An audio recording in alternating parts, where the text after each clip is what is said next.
força para nos ajudar, para nos ensinar, para nos fortalecer e para nos reconduzir à presença gloriosa de Deus e dar-nos discernimento espiritual para sabermos o que vamos tomar e o que não vamos tomar. Sabe por quê? Porque nós estamos no mundo, mas já não somos mais do mundo. A nossa identidade é do céu e, portanto, devemos nos encher daquilo que é próprio do céu.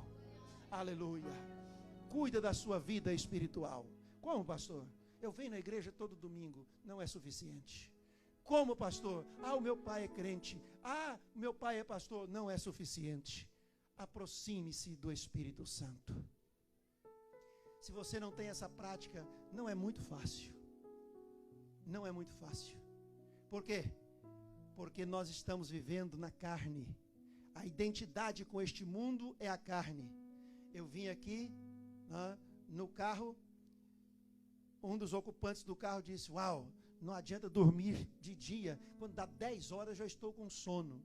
E eu falei para ele assim: também estou indo para a igreja lutando. Eu queria estar em casa de chinela de dedos, vestido uma bermuda com uma camiseta, uma boa mantinha nas minhas pernas ali, porque está um pouquinho frio, vendo para a televisão, sei lá o quê, e tranquilo em casa. Sabe por quê?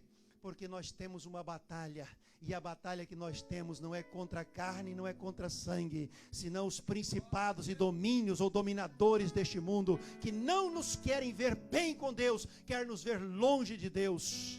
Mas aproxime-se do Espírito Santo, faça um esforço, faça um sacrifício, mas tenha uma comunhão estreita com o Espírito Santo de Deus. Como alcançar as nossas metas neste ano? Não tenha medo de assumir compromissos. Não tenha medo de assumir desafios. É no desafio que nós descobrimos quem nós somos. Isso não é muito importante. Mas no desafio nós descobrimos o Deus ao qual nós servimos. E isso sim é importante. Pastor Carlos, você estava falando sobre dízimo e oferta. E eu estava me lembrando, no ano de 2011, nós estávamos na igreja, numa passagem de ano, e não era nossa passagem de ano, era a passagem de ano judaica. A igreja era uma sinagoga messiânica, e era o ano novo judaico. E o rabi, que usava as nossas instalações, me convidou, eu estava ali. E uma brasileira messiânica casada com um judeu ortodoxo, um judeu.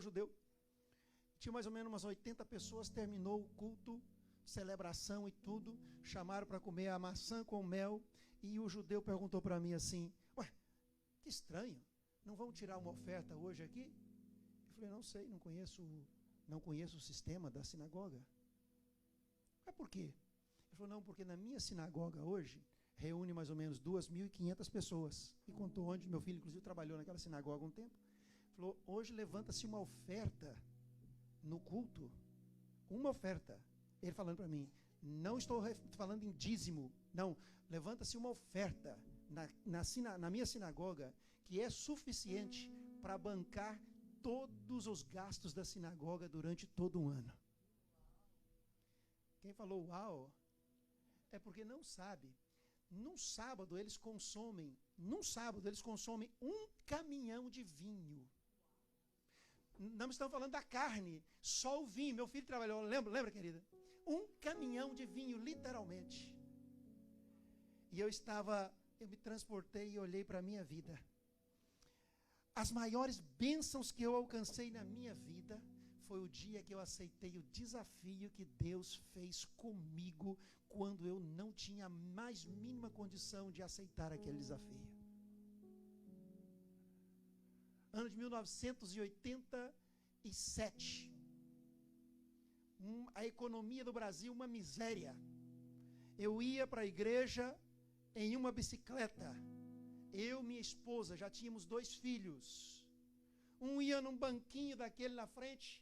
Não sei se aqui todo mundo vai saber, né? Aquela cadeirinha que pendura no guidão da bicicleta assim. E o outro ia atrás, sentado no colo da minha esposa, morando de aluguel.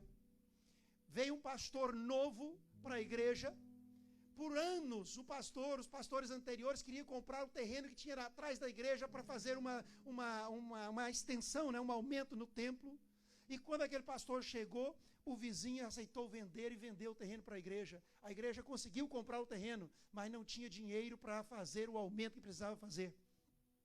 E num culto de quinta-feira, o pastor disse: olha, na escola, depois da escola dominical, no domingo, os irmãos venham preparados, porque nós vamos lançar a pedra fundamental da expansão do templo, e eu gostaria que os irmãos viessem com o coração aberto para ofertar o suficiente para construirmos o que nós precisamos construir. Era um aumento de 50% daquele templo. E para fazer curta a história, para vocês entenderem que Deus, Ele trabalha, Ele está conosco quando nós aceitamos os desafios dentro das nossas metas. E se eu tive uma meta bem clara na minha vida, foi servir ao Senhor com fidelidade. E dar a Ele tudo aquilo que era meu. Mas naquele dia eu não tinha absolutamente nada para dar. E eu dei uma oferta, que era mais ou menos o equivalente, talvez a uns 3 a 4 meses do meu salário. Tempo de crise. A economia do Brasil terrivelmente afetada. E eu sei que eu aceitei aquele desafio. Quando eu descobri o valor que eu tinha ofertado, eu quase desmaiei. Pensei em pedir perdão ao pastor e renunciar àquela oferta que eu tinha dado. Falei, sabe uma coisa? Jeová Jirê.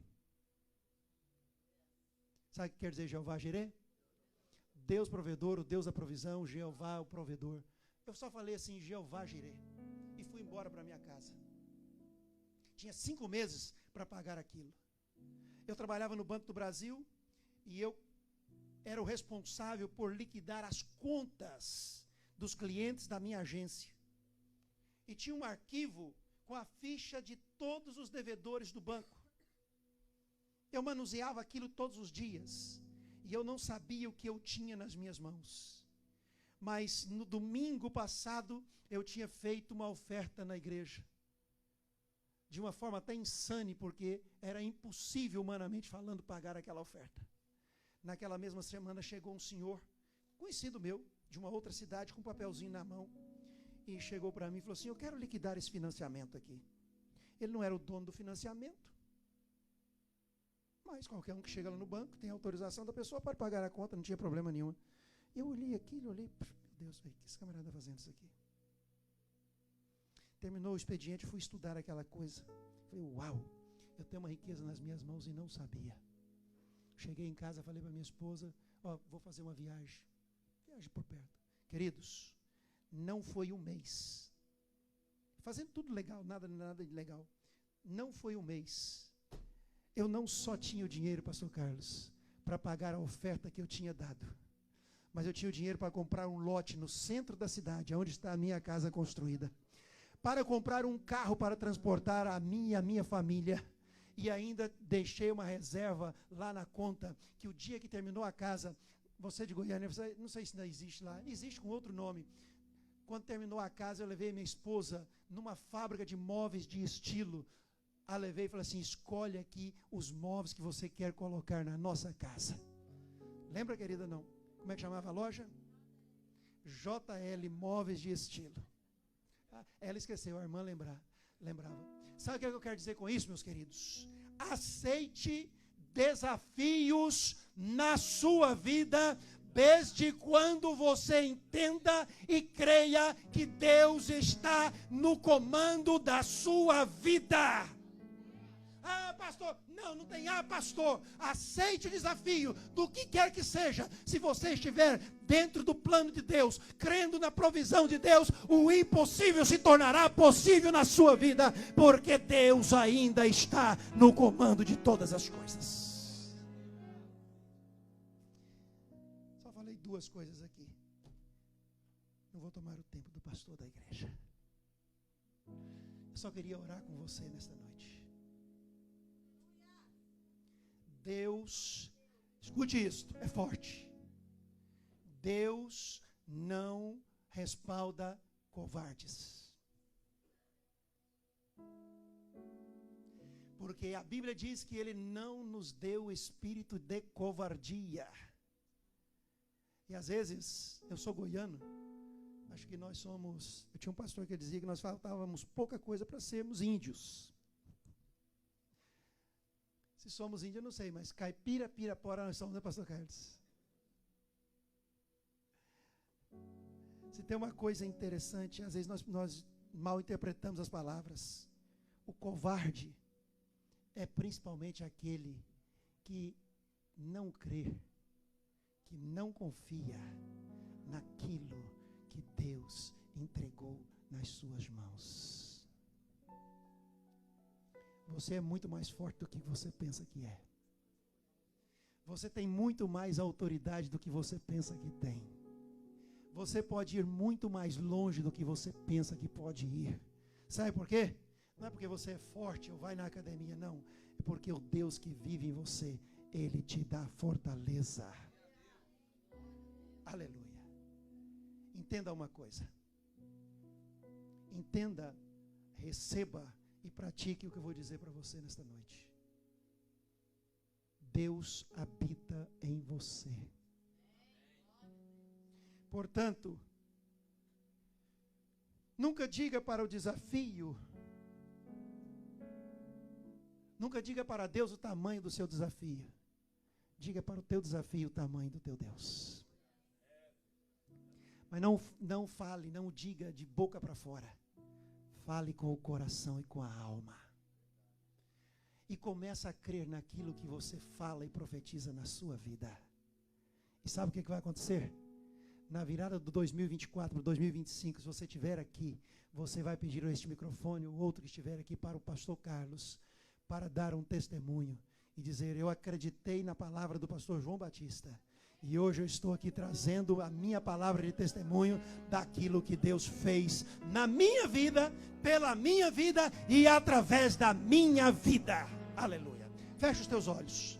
Pai, em nome do Senhor Jesus, nós estamos aqui nesta noite e eu quero tomar como fundamento da minha palavra, como tomei desta palavra profética, o que o apóstolo São Paulo escreveu aos Filipenses, quando ele disse que ele não importava e não dava valor para as coisas que ficavam para trás, mas ele renovava a sua visão, a sua mente, os seus propósitos, focando-se naquilo que estava por vir. Meu Deus, dentro de alguns minutos nós estaremos recebendo o ano de 2024. Se 2023 foi um ano de desafios, com certeza 2024 será ainda de desafios maiores. Mas o que nós temos para dizer para os desafios que nós temos diante de nós é que não importa o tamanho que eles sejam, não importa o quão profundo e difícil que seja cada um deles, nós queremos dizer nesta noite, Pai, em nome de Jesus, que nós estaremos de mão dadas contigo, Senhor. E vamos tomar posse da palavra que nós lemos diariamente em Romanos 8:28, que se o Senhor é conosco, nós somos mais do que vencedores, porque o Senhor nos fortalece e a nossa vitória já está escrita, a nossa vitória já está desenhada e nós tomamos posse dela nesta noite, em nome de Jesus. Que Deus os abençoe. Aceite o desafio. Cuide de si mesmo. Não tenha medo de projetar algo grande na sua vida, mas faça-o crendo e confiado de que o Senhor é contigo, porque fazendo assim, você vai ver que Deus, na sua vida, Ele te levará a grandes conquistas, em nome de Jesus.